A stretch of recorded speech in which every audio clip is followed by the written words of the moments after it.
अंकिता भंडारी हत्याकांड की। 3 साल बाद वही दर्द फिर जिंदा हो गया।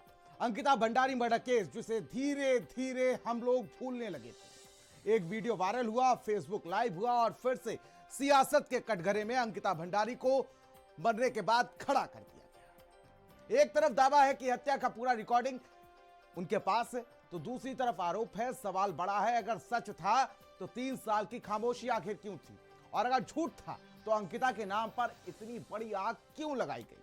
बीजेपी सतर्क है, विपक्ष हमलावर है और अंकिता का नाम एक बार फिर से राजनीति की भट्टी में झोंक दिया गया है। क्या इस बार सच सामने आएगा या फिर अंकिता का इंसाफ सियासी शोर में दब जाएगा? रिपोर्ट के जरिए दिखाते हैं।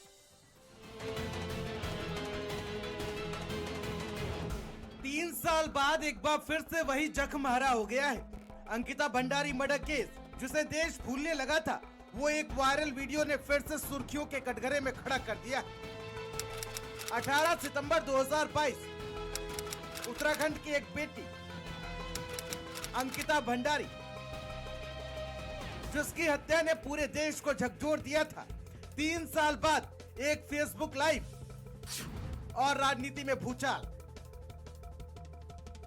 बीजेपी के पूर्व विधायक सुरेश राठौर की कथित पत्नी और TV actress Urmila Sanawar Facebook live पर आती हैं और दावा करती हैं, मेरे पास रिकॉर्डिंग है जिसमें हत्या का पूरा सच है, नाम भी लिए जाते हैं।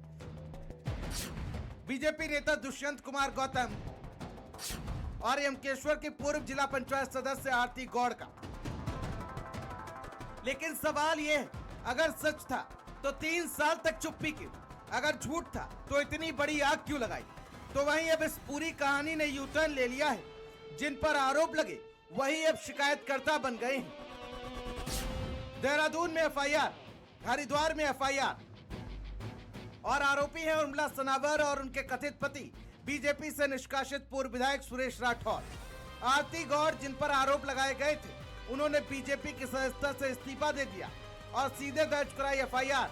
आरोप झूठे, वीडियो चरित्र हनन और साजिश की। आरती गौड़ ने आरोप लगाए हैं कि उर्मिला सनावर निवासी गोविंद नगर, सहारनपुर और सुरेश राठौर पूर्व विधायक ज्वालापुर द्वारा इंटरनेट मीडिया प्लेटफॉर्म फेसबुक पर उनके खिलाफ तथ्यविहीन, भ्रामक और साथ ही साथ अश्लील सामग्री लगातार पोस्ट की जा रही है। अभियुक्तों ने एक वीडियो पोस्ट किया जिसमें उनके विरुद्ध महिला अस्मिता से जुड़े आपत्तिजनक शब्दों और गालियों का प्रयोग किया गया है। चलिए वो वीडियो भी देख लीजिए और बयान भी सुन लीजिए, जिस पर पूरा बवाल मचा हुआ है। एक रिकॉर्डिंग मेरे पास है जिसमें उसके हत्याकांड का पूरा जिक्र है।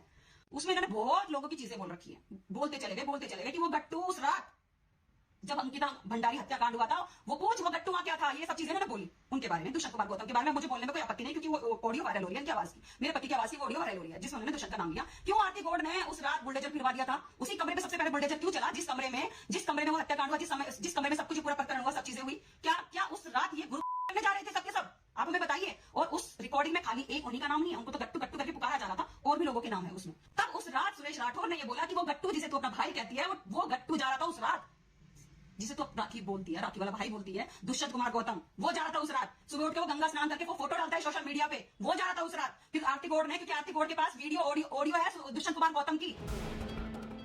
उर्मिला सनावर ने कहा, मेरे पास सबूत है, गट्टू कौन है सब जानते हैं। देहरादून से दिल्ली तक हलचल, बीजेपी बैकफुट पर नहीं लेकिन सतर्क जरूर है। विपक्ष पूछ रहा है। हालांकि उर्मिला सनावर ने जो मामला उठाया है उसको लेकर अंकिता के परिजनों ने धन्यवाद जरूर किया है। मैं उस बहन से हाथ जोड़ के विनती करती हूँ कि बहन, 3 साल हो गए मुझे रोते रोते, अभी तक मुझे कोई न्याय नहीं मिला। जब से मैंने आपकी वीडियो देखी है, मुझे आशा की किरण दिखाई दी है। अगर आप उन सपूतों को कोर्ट में पेश करोगे तो मेरे बेटे को न्याय मिल सकता है। आपसे हाथ जोड़ के विनती है मेरे कि आप ये सारे सबूत कोर्ट में पेश करना। अगर आप चाहते हैं तो मेरे बेटे को न्याय मिले। हालांकि उर्मिला सनावर दोनों तरफ से घिरती हुई नजर आ रही हैं। एक तरफ है पूर्व जिला पंचायत सदस्य आरती गौड़, तो दूसरी तरफ है पूर्व विधायक और उनके कथित पति सुरेश राठौर। सुरेश राठौर ने भी उर्मिला पर 50 लाख का आरोप लगाया है। तरह तरह के आरोप लगाकर मुझे बदनाम करने का काम करती है, तो मरता क्या नहीं करता। मुझे अपनी फैक्ट्री बेचनी पड़ी अपनी इज्जत को बचाने के लिए। और बेच कर पैसा दिया मैंने। उससे पूछो उसके पास पैसा कहां से आया। लाउड थी मेरी बच्चों को बचाना, परिवार को बचाना, बाबू अपनी जान को बचाना। सुसाइड करूं क्या? इसके अलावा कोई रास्ता नहीं बचता मुझे सुसाइड करने के लिए।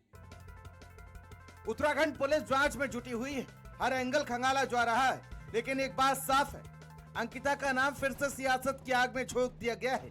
3 साल बाद उठे सवाल, नई एफआईआर, नए आरोपी और वही पुराना दर्द।